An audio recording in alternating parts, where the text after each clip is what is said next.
Dan mengawali perjumpaan kami akan sampaikan informasi terlebih dahulu terkait juga dengan topik kita di Bincang Emiten kali ini. Di mana PT Bank Tabungan Negara Persero Tbk atau BTN pada tahun ini berhasil menempati posisi top 3 sebagai tempat kerja terbaik untuk pengembangan karir di Indonesia versi LinkedIn. Direktur Human Capital Compliance and Legal BTN menjelaskan pengembangan SDM di BTN tak lepas dari transformasi sejak 5 tahun lalu dan bahkan akan melibatkan teknologi artificial intelligence. PT Bank Tabungan Negara Tbk menempati posisi top 3 tempat kerja terbaik untuk pengembangan karir di Indonesia versi LinkedIn tahun 2024. Capaian itu sejalan dengan kesuksesan transformasi yang dilakukan perseroan di bidang human capital. Peringkat tersebut naik 10 peringkat dari tahun sebelumnya, selaras dengan salah satu misi perseroan, yaitu menjadi one of home of Indonesia Best Talents. Direktur Human Capital Compliance and Legal BTN Eko Waluyo mengaku bangga dengan prestasi transformasi pengelolaan human capital BTN yang berhasil dilakukan perseroan. Eko menjelaskan, BTN memiliki program akselerasi karir yang khusus dirancang bagi para karyawan terbaik, serta memberikan peluang bagi para talenta tersebut untuk berkembang dan berkontribusi lebih besar bagi pengembangan BTN ke depannya. Sebetulnya kita juga melakukan pengembangan infrastruktur penunjangnya.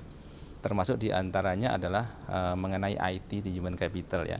Jadi saat ini kami juga sudah merevamp IT di human capital kami, sudah menggunakan sistem yang baru, yang arahnya nanti adalah untuk membangun sistem analitik khususnya AI di bidang human capital.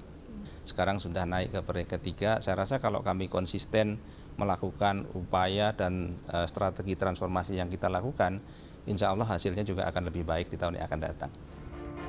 Sementara itu, BTN juga terus mengembangkan sistem SDM, salah satunya melalui aplikasi pengembangan human capital yang terintegrasi yakni BTN Base. Bahkan ke depan, BTN turut memanfaatkan teknologi artificial intelligence dalam mengembangkan human capital ke depan. Prestasi BTN tersebut juga mendapat apresiasi langsung dari Menteri BUMN Erick Thohir yang dalam unggahan akun Instagramnya Erick Thohir mengaku sangat bangga dengan pencapaian yang berhasil diraih BTN. Seperti diketahui, LinkedIn merilis daftar Top Companies 2024, 15 perusahaan teratas untuk pengembangan karir di mana BTN menempati posisi ketiga. Jakarta, Raharjo Patmo, IDX Channel.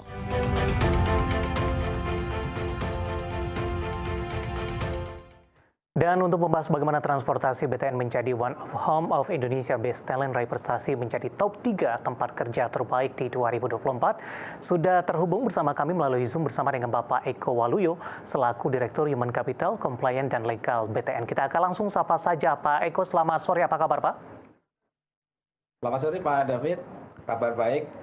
Terima kasih Pak Eko sudah meluangkan waktu di IDX Channel. Pak Eko, hari ini tema kita juga cukup menarik Pak, tapi kami ucapkan selamat terlebih dahulu untuk BTN sudah berhasil menjadi posisi top 3 tempat kerja terbaik di 2024 versi LinkedIn, di mana ini juga merupakan salah satu lompatan yang cukup besar karena di tahun sebelumnya posisinya jauh di atas top 3 Pak Eko. Mengawali perbincangan kita, seperti apa tanggapan BTN Pak atas pencapaian ini? Pak David, pertama kita ingin sampaikan terima kasih buat para pihak yang telah memberikan rekognisi yang baik untuk BTN. Terutama tentunya kepada seluruh pegawai atau kita sebut BTNers yang telah berjuang sangat keras, sangat kreatif, dan tentunya mereka secara tekun menjalankan program-program transformasi hingga mencapai titik pada hari ini. Baik, apakah ini sudah diperkirakan sebelumnya atau mungkin ini bisa dikatakan salah satu bagian kejutan untuk BTN, Pak? Apa yang dicapai pada kesempatan ini sebetulnya merupakan rekognisi dari pihak independen yang kami lakukan. Ini adalah bagian dari transformasi bisnis yang kita lakukan untuk kurun waktu 5 tahun terakhir ya. Jadi transformasi bisnis ini memang tidak lepas dari transformasi human capital, di mana programnya kita lakukan melalui banyak hal dan lambat laun kita kerjakan secara konsisten, dan ini sebetulnya adalah bagian yang merupakan salah satu pilar ya, atau salah satu fokus dalam transformasi human capital, yaitu khususnya untuk pilar 1, bagaimana kita bisa melakukan attract atau menarik talent-talent terbaik dari market. Baik Pak Eko, dengan pencapaian peringkat tadi sudah disampaikan naik 10 peringkat dari tahun sebelumnya, dan ini bukan suatu hal yang gampang kalau tidak dilakukan dengan effort dan inovasi-inovasi yang jitu dari BBTN. Secara lebih detail, inovasi apa yang dilakukan oleh BBTN dengan hasil pencapaian sampai sejauh ini dengan menduduki posisi peringkat 3, Pak Eko? Terima kasih Pak David. Secara keseluruhan sebetulnya kita memiliki payung transformasi human capital yang kita lakukan secara tematik juga sejak mulai tahun 2021, kemudian terus secara disiplin dilakukan hingga sekarang di tahun 2024, dan kita masih akan menyisakan satu lagi di tahun 2025. Nah, apa yang kita lakukan? Yang pertama adalah pada tahap awal di tahun 2021-2022, kami melakukan penguatan di tata kelola dan strategi di human capital. Jadi yang kita lakukan adalah melakukan perubahan terhadap struktur organisasi, kemudian seluruh kebijakan yang terkait dengan human capital, dan yang tidak kalah pentingnya adalah membangun sebuah budaya perusahaan yang kuat, yang kemudian kalau dalam level di seluruh BUMN itu kita kenal dengan budaya akhlak. 1 tahun kemudian, tahun berikutnya, tahun 2022-2023, fokus kami adalah pada pengembangan bisnis partnering dan juga talent development. Nah, apa yang kita lakukan adalah bahwa kami mendesain juga satu sistem yang baru dalam konteks human capital dengan membangun sebuah unit baru yang namanya Human Capital Business Partner. Ini adalah satu unit yang menghubungkan antara fungsi di luar human capital dengan tugas-tugas di human capital, sehingga nanti yang namanya transmisi kebijakan human capital itu dilakukan secara cepat, dan kemudian juga ada delegasi kewenangan, delegasi pengambilan keputusan yang dilakukan oleh unit kerja, sehingga nanti mereka bisa berfungsi untuk 2 hal sekaligus. Pertama adalah sebagai business leader, yang kedua adalah sebagai people leader, dan ini yang kita lakukan dan kita lihat mulai mendatangkan hasil. Baik Pak Eko, ini program Anda katakan tadi mulai bergulir dari tahun 2021 hingga ke 2022. Bisa dijelaskan tidak Pak, perbedaan mendasar apa yang dirasakan oleh BTN sebelum program ini dijalankan dan sesudah program ini dijalankan, Pak Eko? Banyak sekali ya kalau kita mau lihat perbedaannya. Pertama, kita mulai memperkenalkan adanya alignment antara strategi di bidang human capital dengan strategi bisnis. Ya, ini lebih kuat lagi tentunya, sangat berbeda dengan periode sebelumnya. Nah, hal lain yang berubah adalah organisasi HC-nya pun banyak berubah ya. Dulu HC itu organisasinya hanya 1 di BTN. Nah, sekarang kita bahkan sudah memiliki 4 divisi. Nah, kenapa ini kita lakukan? Karena memang kita menganggap bahwa HC adalah salah satu pilar yang bisa menunjang sekaligus menjadi penentu transformasi perusahaan. 4 itu, yang pertama adalah Human Capital Strategy. Jadi awalnya HC hanya 1, tapi sekarang ada HC yang fokus di strategi, termasuk yang fokus kepada pengembangan atau desain mengenai corporate culture. Yang kedua, kita memiliki HC Management yang fokus di 2 hal. Satu adalah di talent development, talent management termasuk suksesi. Satu lagi yang terkait dengan pengelolaan IT HC. Kemudian kita pisahkan juga fungsi pengembangan atau learning.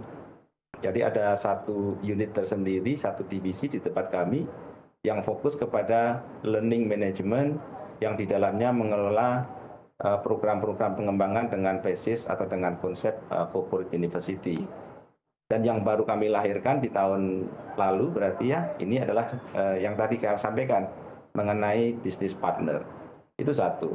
Perubahan yang lain yang dilakukan adalah kita juga melakukan banyak perubahan terhadap sistem tata kelola di HC. Saat ini kami terus melakukan penyempurnaan mengenai bagaimana membangun karir path yang bagus buat pegawai. Karena kalau kita bisa meritit, tapi kita tidak bisa mengembangkan talent terbaik di internal, ini akan menjadi blunder juga, gitu kan? Baik Pak Eko, dengan pelaksanaan perubahan dari struktur tadi, Anda katakan ini perbedaannya jauh sekali berubah, terutama ke arah yang lebih baik begitu. Tapi hal ini tentu diikuti oleh program-program Pak yang sudah disusun oleh BBTN. Bisa dijelaskan tidak Pak Eko, program-program apa yang sudah disusun dan berjalan sampai sejauh ini, terutama dalam meningkatkan performa atau posisi dari BBTN sehingga menjadi top 3 tempat kerja terbaik di 2024? Yang paling berpengaruh sebetulnya adalah pengelolaan mengenai talent ya. Sejak pertama atau tahap awal kita melakukan rekrutmen, kemudian bagaimana mendevelop talent, ya.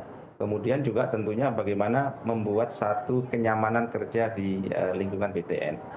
Pertama untuk bidang talent rekrutmen, kami menggunakan sekarang konsep multi sources recruitment. Jadi kami cukup aktif sekarang mencari talent tidak hanya di Indonesia, bahkan bekerja sama dengan Kementerian BUMN atau dikoordinasi oleh Kementerian BUMN. Kita sekarang aktif ya mencari talent-talent terbaik bahkan sampai di diaspora yang ada di luar negeri. Dan rasanya tahun ini kita akan melakukan hal yang sama yang dikoordinasi oleh Kementerian BUMN.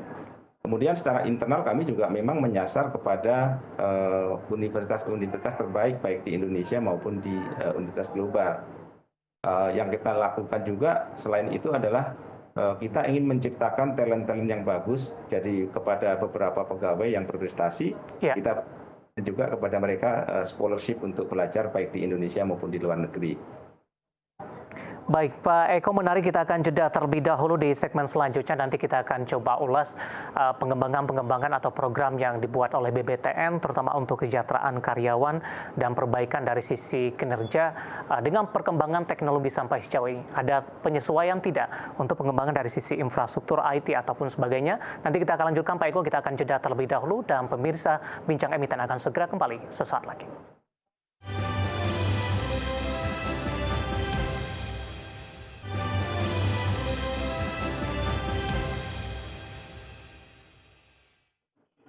Masih di ID Extension Closing dan masih di segmen Bincang Emiten. Kita masih berbincang bersama dengan Bapak Eko Waluyo selaku Direktur Human Capital, Compliance dan Legal BTN.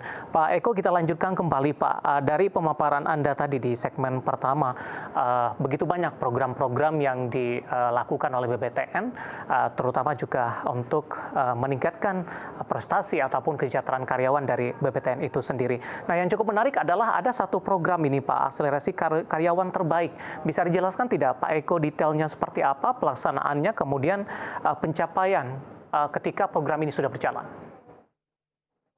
Baik, ini adalah program yang kita desain untuk melahirkan pimpinan-pimpinan masa depan yang tidak saja mereka smart, tapi mereka juga memiliki diversity yang baik. Jadi pertama mereka ada talent muda, yang kedua adalah talent perempuan. Nah, saat ini kami telah mengelola program talent akselerasi, itu sudah berjalan 2 tahap. Jadi tahap pertama dan tahap kedua, dan kita telah menjaring lebih dari 100 orang yang masuk dalam susunan atau dalam pool top talent di BTN ya.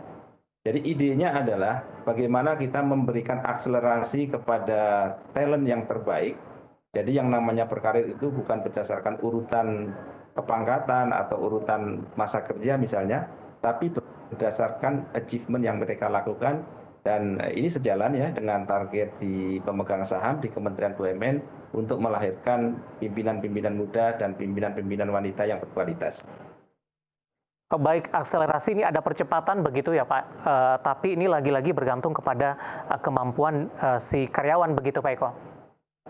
Betul sekali ya, jadi yang namanya akselerasi itu sebetulnya ada sebuah jalur karir yang kalau misalnya dalam waktu normal itu bisa ditempuh dengan X satuan waktu, maka akselerasi itu akan mempercepat waktu. Bahkan kita memiliki sebuah desain, ada 2 program, satu adalah BTN Millennial Leader atau Young Leader yang memang dari awal didesain agar mereka sejak masuk sebagai ODP hingga mencapai posisi puncak itu waktunya hanya belasan tahun. Kemudian yang kedua, kita juga mendesain talent-talent internal yang sudah ada di dalam, kita buatkan dalam kelas akselerasi, sehingga bagi mereka untuk masuk dari level first entrance sebagai officer, untuk duduk kepada jabatan tertinggi itu hanya butuh waktu kurang lebih sekitar 13 atau 14 tahun, yang ini jauh lebih cepat dibandingkan dengan waktu karir track yang normal. Ini terbuka untuk semua karyawan tidak Pak? Atau ada mungkin persyaratan-persyaratan tertentu yang harus dipenuhi? Program ini dibuka untuk seluruh karyawan tentunya. Memang ada selection kriteria yang kita tetapkan hingga gitu ya. Hanya mereka yang memenuhi kualifikasi, terutama basisnya adalah kinerja. Mereka yang berkinerja baik dan memiliki talenta yang baik pula. Kita mengenal adanya namanya talent classification yang diukur berdasarkan potensi pengembangan mereka ke depan, yang diukur melalui assessment. Nah, inilah dua variabel utama yang akan menentukan apakah mereka bisa masuk dalam pool talent akselerasi ini apa tidak. Tapi prinsip ini terbuka untuk seluruh pegawai. Baik, Pak Eko, di tengah kemajuan teknologi saat ini, perkembangan begitu cepat dan pesat, Pak, apakah BPTN juga ikut menyesuaikan dengan adanya program-program yang sudah Anda sampaikan tadi, dengan perkembangan teknologi yang ada saat ini, BPTN juga melakukan update, melakukan penyesuaian begitu, Pak, terutama dalam penyediaan infrastruktur mungkin dalam posisi IT dalam hal ini? Benar sekali ya, saat ini sebetulnya semua aspek bisnis kita sudah bergerak dari manual ke digital dan tidak terkecuali sebetulnya ke bidang di human capital. Kami baru saja melakukan penyempurnaan terhadap sistem IT human capital kita. Jadi sistem yang lama kita ganti dengan sistem yang baru, sistemnya terintegrasi antara berbagai aplikasi, dan harapannya adalah kita bisa mengelola data yang baik, kemudian dipakai sebagai alat untuk analitik. Jadi ini adalah sebuah decision support system yang nantinya bisa juga dikembangkan untuk membuat artificial intelligence, khususnya di bidang human capital, sehingga kita bisa melakukan analisa tentang human capital untuk jauh waktu ke depan, terutama juga dalam rangka memilih talent serta pengembangan talent yang prediktif ke depannya. Arahnya kemana saat ini, Pak Eko? Apakah sudah melakukan persiapan mungkin? Sistem sekarang sudah, fase pertama sudah selesai diimplementasi, dan fase yang kedua ini adalah kita akan mengembangkan talent management atau modul talent management. Draftnya atau konsepnya atau BRD-nya juga sudah lengkap, tinggal sedang dalam proses deployment. Kemudian nanti tahap yang ketiga adalah tahap analitiknya, sehingga kita bisa gunakan ini untuk decision support system yang jangkauannya bukan hanya data historis gitu ya, tapi kita juga akan manfaatkan ini untuk melakukan prediksi untuk kurun waktu beberapa tahun ke depan. Baik, Pak Eko, selain dari penggunaan untuk teknologi dalam penerapan beberapa program yang dijalankan oleh BPTN, di perkembangan saat ini pengembangan SDM dengan menggunakan aplikasi juga dilakukan oleh BPTN tidak, Pak? Betul sekali. Jadi sekarang ini yang namanya pengembangan HC satu ya, semua tata kelola HC mulai dari hal yang paling elementer ya, pengelolaan data pegawai, kemudian akses kepada fasilitas kepegawaian, semuanya menggunakan aplikasi. Kami nyebutnya PTNBS. Ini baru kita sempurnakan, dan saya rasa saya mendapatkan respon yang baik dari para pegawai bahwa mereka mengalami employee experience yang baik. Kemudian yang kedua, aplikasi atau sistem ini juga bisa dipakai untuk merancang karir mereka ke depan. Jadi karir itu adalah miliknya pegawai. Mereka bisa menentukan mau kemana mereka akan berkarir ke depannya. Mereka bisa tahu kompetensi yang mereka miliki, kompetensi yang dibutuhkan untuk jabatan satu level di atasnya, bahkan hingga 2 level di atasnya, mereka bisa merancangnya sendiri. Dan itu akan link dengan aplikasi pengembangannya, sehingga kita kenal namanya individual development. Dia bisa memilih pengembangan apa yang juga opsinya itu ada di pegawai. Dia mau memilih pengembangan yang mana lebih dahulu. Ada modulnya, dan sekarang juga dilakukan sistem pembelajaran secara online yang mereka bisa melakukan kapan saja dan di mana saja. Saya rasa ini satu hal yang sangat bermanfaat buat pegawai semuanya. Baik, artinya ini aplikasi sudah diterapkan, Pak, untuk semua cabang kantor BPTN di seluruh Indonesia, Pak Eko? BTN-Best sudah fully implemented dan sudah bisa diakses oleh semua pegawai. Jadi sekarang pegawai di Jakarta, di Surabaya, di kota-kota lain semuanya sudah bisa akses secara online. Baik, Pak Eko, di tengah berbagai upaya yang dilakukan, sudah menduduki posisi top 3 ini. Seperti apa target dari BPTN untuk menjadi posisi nomor 1? Tentu tidak puas dong Pak untuk posisi nomor 3 begitu. Strategi dan upaya yang dilakukan Pak Eko untuk kedepannya? Saat ini kami sedang mempersiapkan untuk perencanaan jangka panjang periode 5 tahun yang kedua atau 5 tahun ke depan. Jadi kalau kita sampaikan tadi di awal bahwa roadmap HC itu akan berakhir tahun 2025, kami sedang menyusun untuk 5 tahun ke depannya. Nah, apa yang kita lakukan, pilar-pilarnya masih akan fokus di 4 hal, yaitu kemampuan kita untuk attract talent. Kemudian yang kedua, kita akan tetap fokus bagaimana kita mendevelop talent. Yang ketiga, bagaimana kita membangun talent readiness-nya. Dan yang keempat, tentunya ini harus ada kaitannya dengan performance perusahaan atau aspek productivity-nya. Nah, kalau program ini kita lakukan secara konsisten, saya rasa kebetulan sekali program yang kita jalankan ini selaras dengan variabel-variabel yang dinilai oleh lembaga independen ya. Sehingga mestinya dengan pengembangan yang lebih baik, hasilnya juga akan lebih baik lagi. Baik, Pak Eko, waktu kita cukup terbatas, Pak. Terima kasih sudah bergabung. Semoga yang kita bahas bisa menjadi referensi bagi pemirsa IDX Channel. Pak Eko, terima kasih sudah bergabung. Sehat selalu, Pak. Terima kasih, Pak David. Baik, terima kasih. Ada Bapak Eko Waluyo yang merupakan Direktur Human Capital, Compliance, dan Legal BTN, pemirsa. Demikianlah bincang emiten kita kali ini. Terima kasih untuk Anda yang masih bergabung bersama kami dan tetap di tempat Anda. Karena setelah ini kita akan review bagaimana jalannya perdagangan di sepanjang hari ini. Dan tak ketinggalan nantinya saham-saham pilihan apa saja yang direkomendasikan. Dan pemirsa, kami akan segera kembali sesaat lagi.